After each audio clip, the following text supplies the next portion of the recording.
अष्टावक्र उवाच न ते संगोऽस्ति केनापि किं शुद्धस्त्यक्तुमिच्छसि संगात विलयम कुर्वन्न एवमेव लयम व्रज।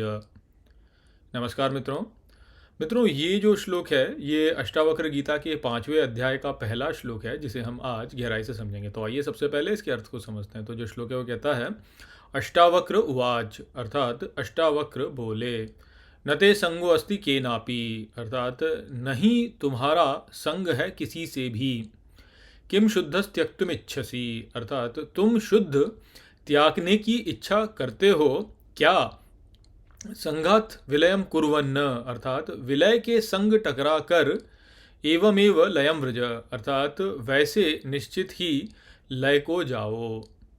तो यहाँ पर अष्टावक्र जनक महाराज से कहते हैं कि तुम्हारा किसी के साथ में कोई संग ही नहीं है, तुम तो शुद्ध हो, इसलिए तुम जो ये त्यागने की इच्छा करते हो वो क्या त्यागने की इच्छा करते हो, क्या है ऐसा जो तुम त्यागोगे जब तुम्हारा किसी से संग ही नहीं है।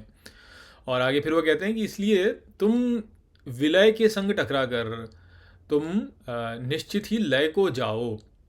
तो यहाँ पर मूलतः जो बात हमें बताई जा रही है वो यही है कि आत्मस्वरूप को हमें प्राप्त करने के लिए कुछ वास्तव में प्राप्त नहीं करना है।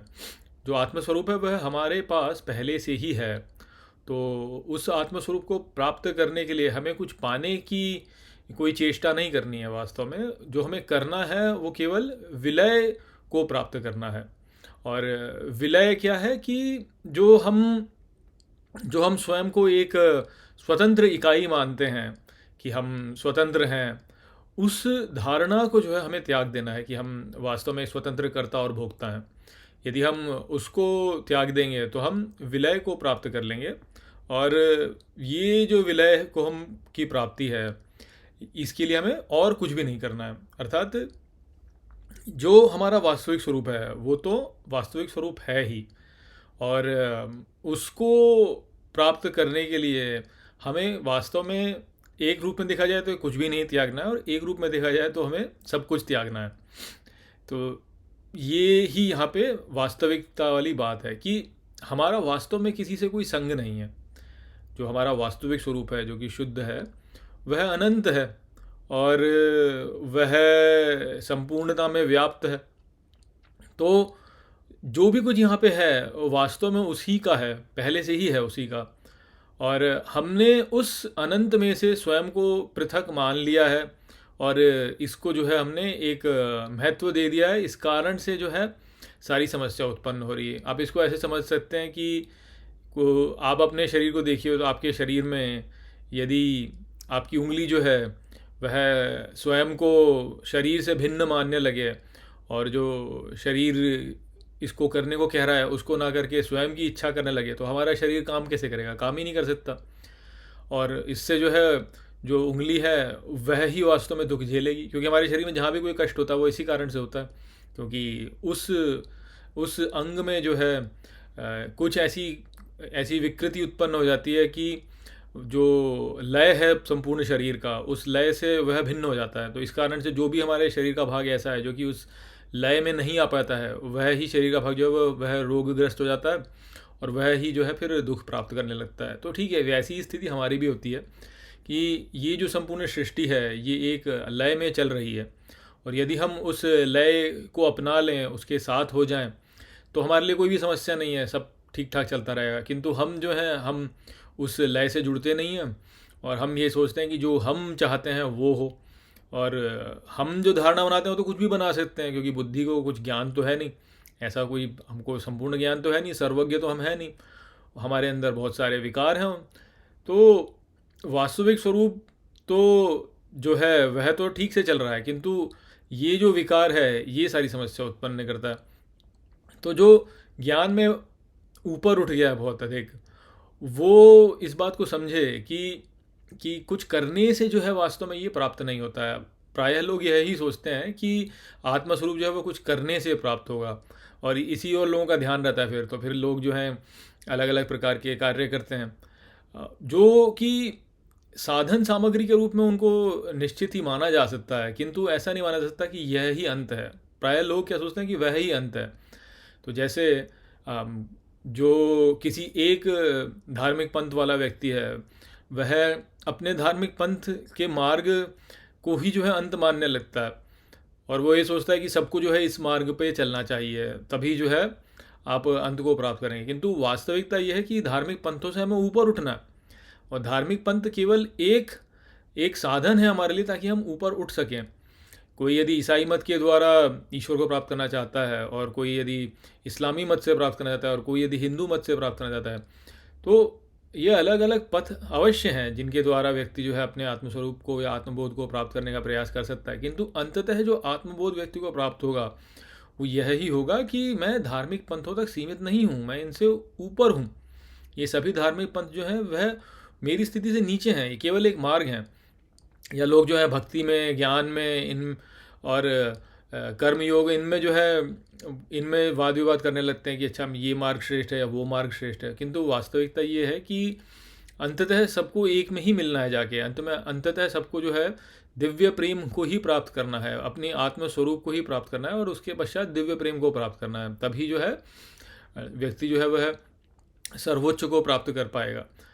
तो हमको ये लगता है कि कुछ क्रिया करने से जो है हमें अपना वास्तविक स्वरूप का बोध होगा, किंतु वास्तविक स्वरूप का बोध जो है वो तो सदा ही है। केवल हमको जो करना है वो इतना है कि जो विकार हमारे मन में उत्पन्न हो गए हैं, उन विकारों को हमें नष्ट कर देना है। कुछ भी जो है हमको कुछ भी जो है हमको जोड़ना नहीं है साथ में।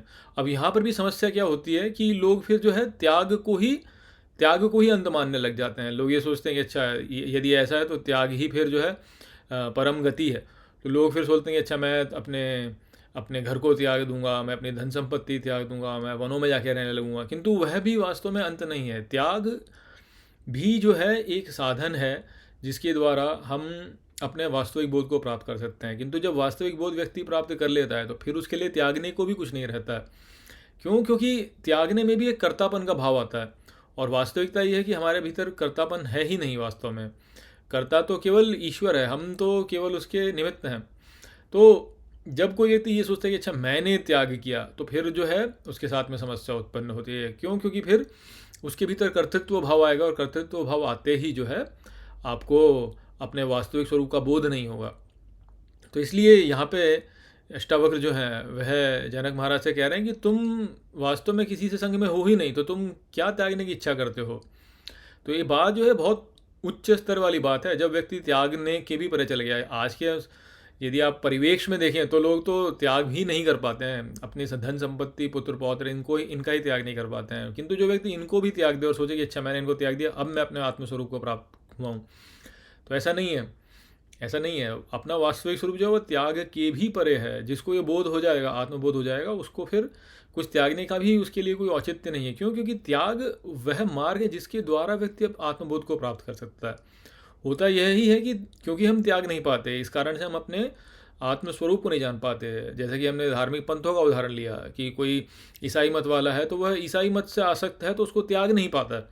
इस कारण से जो है आत्मबोध नहीं जान पाता, ये नहीं समझ पाता कि मैं इन धार्मिक पंथों से ऊपर हूँ। या कोई इस्लामी पथ वाला है, हिंदू में जितने भी अलग अलग पथ हैं, इन सभी में, बौद्ध, जैन, इन सभी पथों में जब व्यक्ति जो है अपने मत को त्याग नहीं पाता है तो आत्मबोध नहीं हो पाता उसको केवल इतना ही लगता है अच्छा मैं यह ही हूँ बस। तो इसलिए त्याग का एक महत्व है।